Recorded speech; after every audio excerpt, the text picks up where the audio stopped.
Oh my God. We got to get into this article, man. It seems as if Caitlin Clark has turned down $20 million. $20 million. And the WNBA, y'all acting like y'all can't get a CBA done, turning down all this bread for y'all. Listen, Caitlin, you might need to start accepting some of these bags. You might need to start accepting some of these payments and bring your boy KTV on along for the ride. At this point, I don't think we should be turning down any more offers, CC. These people can't get themselves together around here.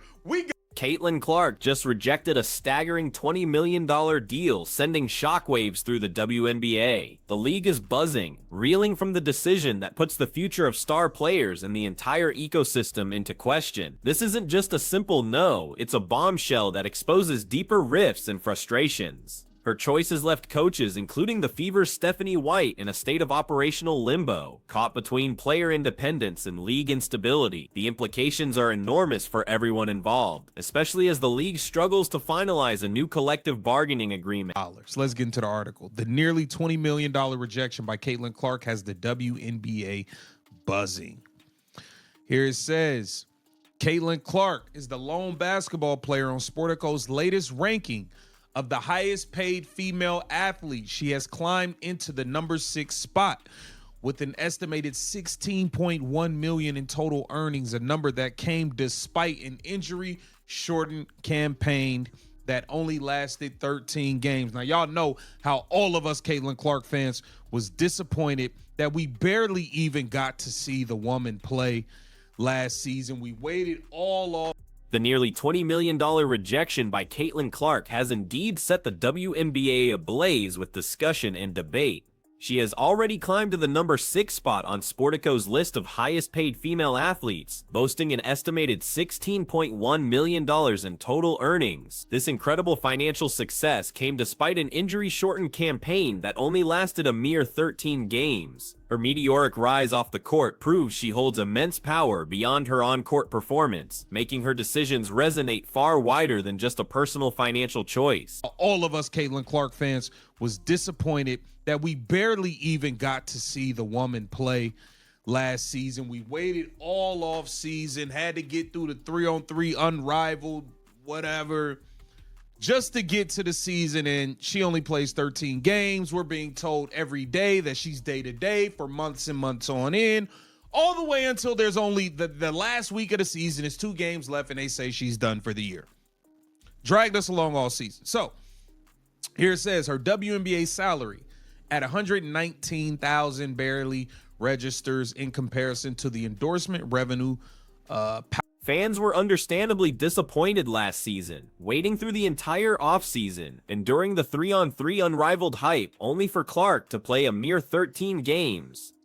Day-to-day updates stretched for months until suddenly, with just 2 games left, the season was declared over for her. This prolonged uncertainty fueled frustration among dedicated followers who yearned to see the phenom in action, highlighting the fragile balance between player health, fan expectations, and league visibility, especially when a star of her magnitude is involved, leaving many questioning the transparency and communication from the league. Here it says her WNBA salary at $119,000 barely registers in comparison to the endorsement revenue powering her rise. With that level of financial comfort, Clark finds herself in a position few young athletes ever reach. She does not need additional league's money, additional seasons, or additional mileage on her body to secure her future. It has become the clearest explanation for why she continues to pass on eye-catching offers from leagues eager to attach themselves to her name. Now we've seen her WNBA salary of a meager $119,000 barely registers when compared to the massive endorsement revenue powering her ascent. With this unprecedented level of financial comfort, Clark finds herself in a unique position few young athletes ever reach. She simply doesn't need additional league money, extra seasons, or more mileage on her body to secure her future. This stark reality profoundly impacts her decisions, allowing her to prioritize her main league commitment and personal well-being over other lucrative opportunities, creating an interesting dynamic for the WNBA. She turned that down. We know Project B came with a eye-dropping crazy number. We know they came with a crazy bag, and she has turned it down left and right. And we can't even forget that Ice Cube came with a bag. So she's been turning down leagues left and right since before she even played a game in her rookie season. Here it says, Caitlin doesn't have the financial need to play in any other league. She's making so much money off the court and endorsements. Robin Lundberg summed it up. Salute to Robin Lundberg. Turning down opportunities that most players would chase. This is not the first. This financial independence has become the clearest explanation for why she continues to pass on eye-catching offers from multiple leagues, all eager to attach themselves to her name and star power. We've seen how Unrivaled offered Sabrina Ionescu $1 million for its inaugural season, and sources confirm they were offering Caitlin Clark significantly more, a whole cake, icing, and then some. Despite the overwhelming financial incentive, Clark still declined, showing a clear preference for her path, a choice that has left many in the industry bewildered and scrambling to understand her motives in a world where money often dictates every move. To pretend like she was going to be in it to the point where she had to step in and put a stop to it. Like, okay, enough's enough. Stop using my name for this. I'm not playing in the league. Stop. She had to step in and do that herself. Here it says, the upstart Project B League, which launches in 2026 and already features teammates Sophie Cunningham and Kelsey Mitchell, made an even more aggressive run at her.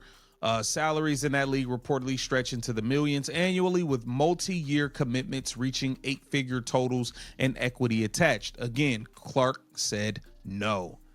A pattern that started before she ever. Project B, another upstart league, came with an eye-dropping crazy number, a substantial bag that she also turned down left and right. This pattern of rejection isn't new. It started even before she played a single game in her rookie season. Clark has consistently demonstrated an unwavering commitment to her chosen trajectory, ignoring external pressures and massive financial temptations. Her steadfastness reveals a deep-seated conviction about her career path, making her an anomaly in today's sports landscape, where almost every athlete is expected to capitalize on every single opportunity that comes their way. The league referenced an offer of worth $5 million for an 8-game run. 5 M's for 8 games. CC, we might need to go pick up some of these bags, mama. We got to pick up some of these. Look, it's too many checks laying around here. You got to go get this. You don't know when this gravy train gonna end. Get it all. According to reporting, they would have pushed the figure to roughly $15 million for a full 10-week commitment. So she could have got $15 million for 10 weeks, $5 million for 8 games. Those numbers exceeded what she earned in 2024. The problem was timing.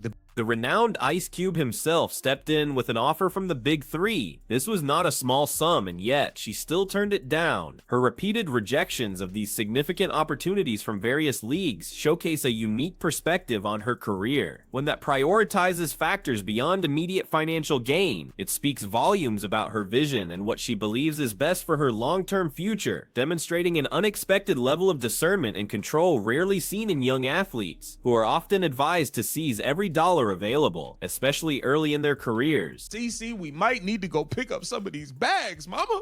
We got to pick up some of these. Look, it's too many checks laying around here. You got to go get this. You don't know when this gravy train gonna end. Get it all.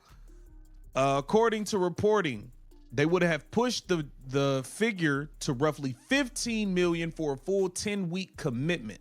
So she could have got $15 million for 10 weeks, $5 million for 8 games. Those numbers exceeded what she earned in 2024. The problem was timing. The Big Three schedule ran directly into her first WNBA season. Joining would have meant.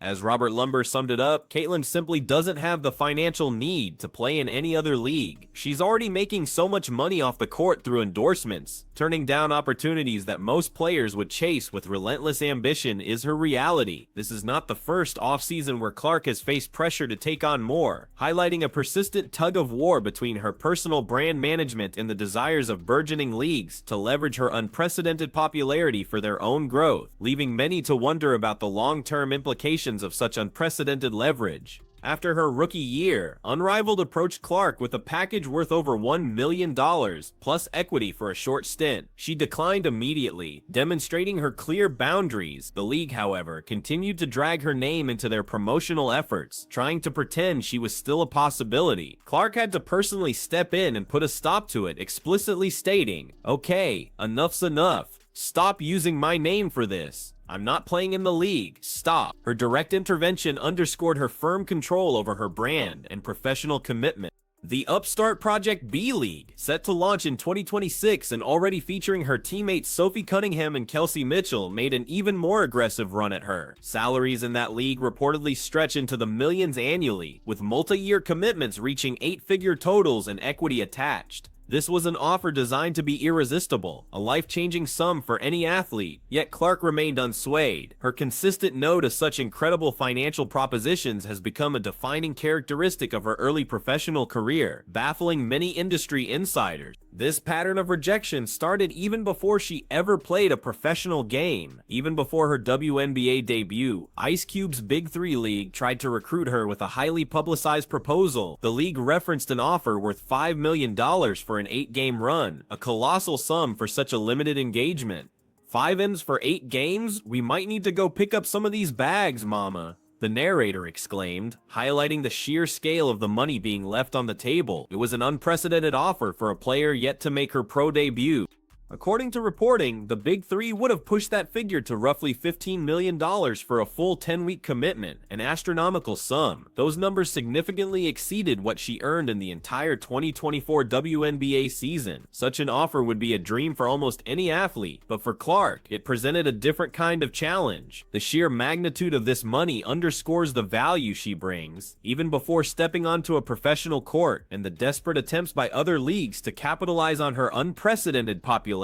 The primary problem with the Big Three offer was timing. Its schedule ran directly into her first WNBA season. Joining would have meant competing in 2 leagues simultaneously while learning professional basketball on the fly, a daunting task for any rookie. She passed without hesitation, prioritizing her WNBA integration and development. This decision reveals a clear focus on her foundational league, even when faced with offers that could have dramatically inflated her earnings without much effort, demonstrating a strategic approach to her burgeoning career. Just through all of these various leagues and proposals, it's about $20 million or maybe even more that Caitlin Clark has turned down. With Project B alone, she would have received over $20 million for a long-term commitment. They were definitely prepared to pay her a significant bag. This astonishing figure highlights her unprecedented market power and her unique position to dictate her terms, creating a fascinating dynamic where her personal choices have significant ripple effects across the entire landscape of women's professional basketball, challenging traditional player league relationships.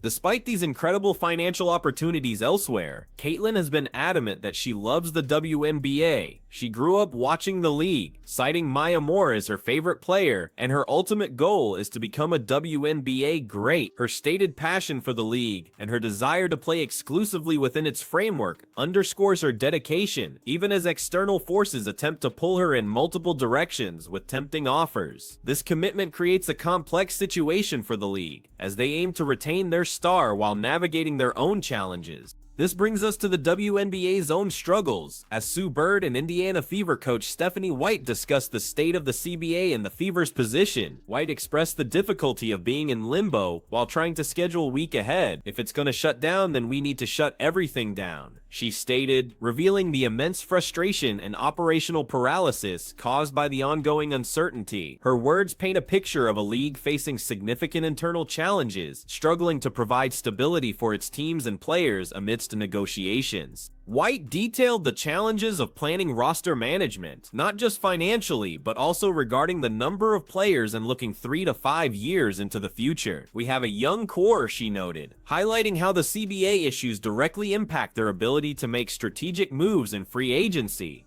She confessed, "I'm glad I'm not the GM," underscoring the immense pressure and complexity of navigating these uncertainties. This difficult planning environment suggests a simmering frustration among team leadership, directly impacting player development and team stability.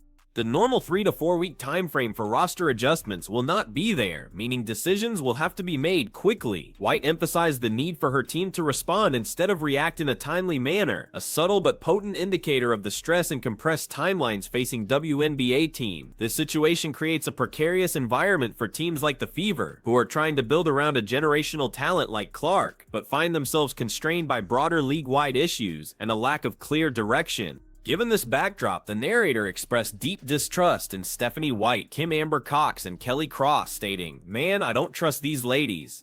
I don't trust them with Caitlin Clark." This sentiment suggests that the inability of the WNBA leadership to stabilize the league and offer clear direction directly contributes to the perception that they cannot adequately manage or protect their biggest star. The fury then isn't just about Clark's rejections, but the systemic challenges that make those rejections so impactful and the league's perceived inability to cope, leading to palpable frustration from all sides.